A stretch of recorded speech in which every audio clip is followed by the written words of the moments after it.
Tell me something, how are you evolving professionally? Are you looking for a new job position? Or maybe you're betting on that promotion in your company? Or maybe you want to launch yourself as an independent, or you want to create your own company? Or maybe you just want to really be prepared for that salary negotiation? Well, to be honest, it doesn't really matter what your case is right now. Maybe it's none of the above. But the one thing that you need to be clear about is actually one thing. You need to be clear about your competences. Remember that it is thanks to your skills that you do your job very well, whatever it is, that thing that you do. Now, it is for your skills that your employer or your clients are going to be paying, and it's also thanks to your skills that you will be able to evolve professionally exactly as you want. So in this episode, we're going to focus exactly on this, and I'm going to give you the 3 main elements that you really need to think of, and they will allow you to identify your competences so that you communicate them in your favor. Now, first things first, if you've been following this channel for a while, you know what we do here. Here we create career possibilities and we open our minds. So you really have to go beyond what you think you know. So let's imagine for a moment that this toolkit over here represents your life. And not only your academic and professional life, but everything is in here. So what you've been doing is that you've been accumulating memories, experiences, best practices, and everything here. So there's a lot of tools here. So this is an actual toolbox that has invaluable resources. And in this toolbox, you have everything that you need to achieve any objective that you set for yourself. So as I told you before, we're going to be exploring 3 things that you have here in this toolbox. I invite you to go and check and open yours and write down everything that comes to mind, because I promise you everything will be super useful. So the first element that we're going to analyze are the professional skills. Now, these are the skills that will allow you to do your job, and obviously they are very specific to what you do. So for example, my mom, she's a history teacher. She's an expert in universal history and Venezuelan history as well. You know, my mom, she taught me for 3 years at school, and if I remember something very clearly, is how much she was in control of the classes and the accuracy of the dates, character, causes, consequences, the facts, all the knowledge that makes a history teacher a good teacher at doing his job, right?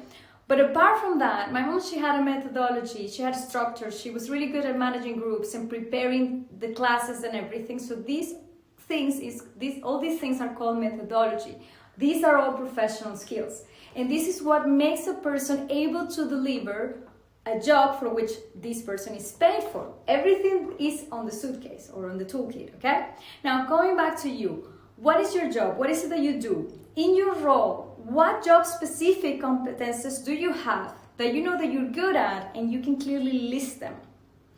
Have a thought of that, and please write everything down. This is all very useful, and it's important that you have this clear. Because when you go and apply for a job position, you will see the skills in the job description. The employer puts them there in a clear list, and you should be able to say, yeah, I have this, I've done this, I have experience in this, check, check, check, okay? So the same things apply if you want to make an offer or if you want to charge for your services. You must be able to communicate to the client exactly what you're going to produce to deliver, and with maybe which tools you're going to use for that. So this is why it's super important to know your professional skills. Now, second element, personal skills. And here we have a world of possibilities, because in your personal skills, we have everything that you have, because there's only you in this world. So this is all about your personality. It's not what you do anymore, it's how you do it. Now, going back to my mom's case, so that you can imagine a little bit how it was. Her history classes were like watching a movie. You could almost get in and be part of the story, simply because you saw that story clearly pass in front of your eyes. And it was possible because she had sympathy, creativity, connection to the public, and she knew how to integrate the audience. Now, I'm talking about a time where there were no projectors or no visual support was used, or videos or anything. This was purely storytelling. These are personal skills, personal or natural talents. Now going back to you, what makes you not only do your job but also how you do it, and people can actually see that. They can recognize that you are the one behind that job. So go back to your toolbox and explore this and focus not only on your work, observe other aspects of your life, like how do you organize your week or a trip? How do you deal with stress moments? How do you solve problems? All of these are part of this. When you are in any aspects of your life, you also bring that to your work because you're not dissociable, okay?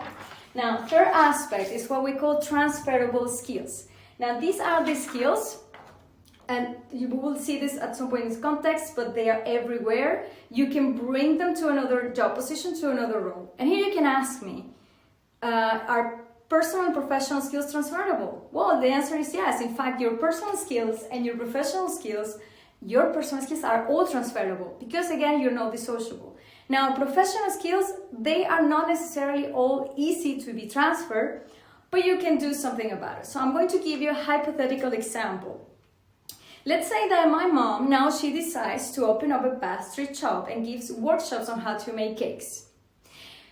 All the personal skills that she applied in her history classes are transferable, right? Connectivity, creativity, how to manage groups, right?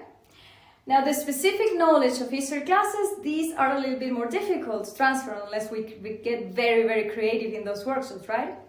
However, the pedagogy, preparation of the courses, the dynamism that she has and how to manage this group, this is something that she can transfer because she's going to need it to be able to teach how to make cakes, right? Do you see it? So again, I invite you to go back to your list and ask yourself, how can I transfer these? How can I transfer my professional and my personal skills? This, of course, is going to be super useful and essential, especially for those of you who are evaluating a career change and you're repositioning yourself in the market.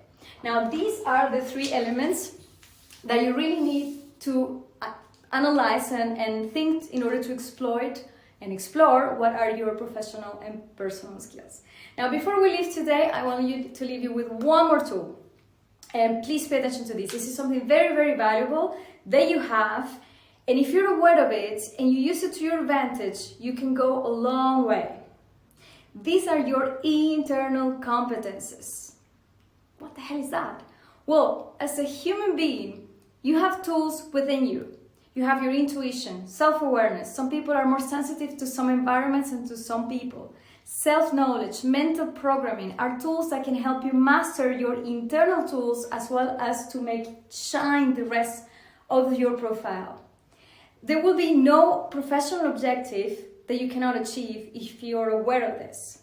Now, this is a great subject, so I promise you I will talk about it in another episode, but I want to keep this short, so in the meantime, you can download the guide to how to capitalize your skills. It's a free resource. You have the link right here below. You can visit my website, jessicarojasliscano.com. If you want to go further, really, you can also contact me directly for one-to-one coaching sessions to boost your career. Remember, it is important to believe, to see, and to create, and act to manifest. If this doesn't ring a bell, then please go and watch my video, How to Manifest the Career of Your Dreams, where I explain how to get everything you want in terms of career. Big kiss and see you in another episode.